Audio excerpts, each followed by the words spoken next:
all this area, 600 acres, is now permanently protected.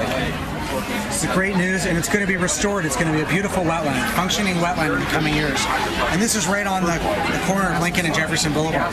What we'd like to do is get 200 more acres that Playa Vista owns. They're already building here, right on the corner. You know, right below Loyola Marymount, where you see Electronic Arts.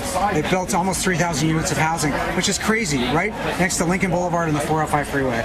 They dug up a Native American burial site, the largest in the state. They're sending their sewage to Hyperion, the wastewater treatment plant, which is near capacity. They were supposed to build their own on site.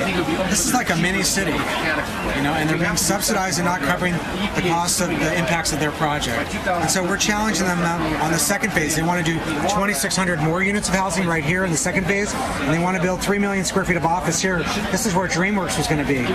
And they left because of opposition from the public, and also I think they left because they found out the site has some pollution.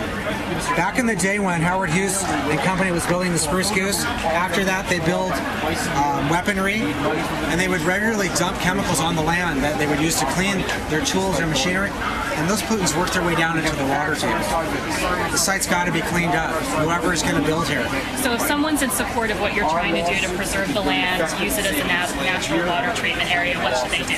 There's two things they should do. They should sign our statement of support. Okay. Can they do that on your website? You know, we're just about to put that on the website. Okay. If you are interested, we can send you a copy, and you can go to www.ballona.org, and Ballona is spelled B-A-L-L-O-N-A, like Ballona. And then the other issue that we're promoting is this idea of a greenway, where we want to connect the Ballona wetlands all the way up to the LA River. And the way we do that is you ride your bike all the way up the Ballona Creek bike path right here, this blue line. It stops right here at La Cienega and Jefferson. The great news is this orange line, that's the Exposition rail line that's going to be built, light rail. It's starting this year, and this will be done in 2010.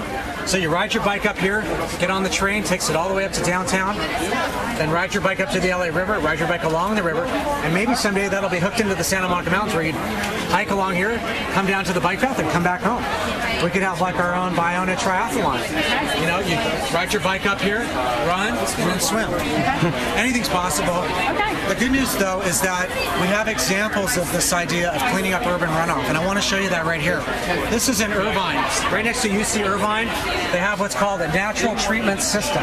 And what they've done is, like Ballona, they take polluted urban runoff and they take it out of the creek, they run it through these settlement ponds where heavier material can settle out, like brake dust when you drive your car. The brake dust that comes off your car's brake pads normally goes right into the storm drains and into the ocean. Well, instead, what we can do is it goes down the creek, we hold it in these ponds where we can pull it out safely and dump it safely. Of course, we should find alternatives to what is not safe for our environment. Yeah, kind of like what we do, reduce, reuse, recycle, we should do for water as well, not just for solid waste. But at least we should capture it before it goes into the ocean. Then the second part of this is cleaning up the bacteria. And here's a picture of the wetland there that cleans up the bacteria. And here's how it works. Bacteria comes in, and there are microbes that live on the stems, or the stalks, I should say, of these cattails, and they eat up the bacteria. And then further along, ultraviolet light comes through and kills the bacteria. So that's why they call it a natural treatment system. We're letting nature do the job of what normally happens at treatment facilities. But at treatment facilities, all you get is cleaning up urban runoff. You don't get the open space in the wildlife habitat. You want to have multiple goals achieved. So that's the idea. We're restoring part of the Ballona wetlands.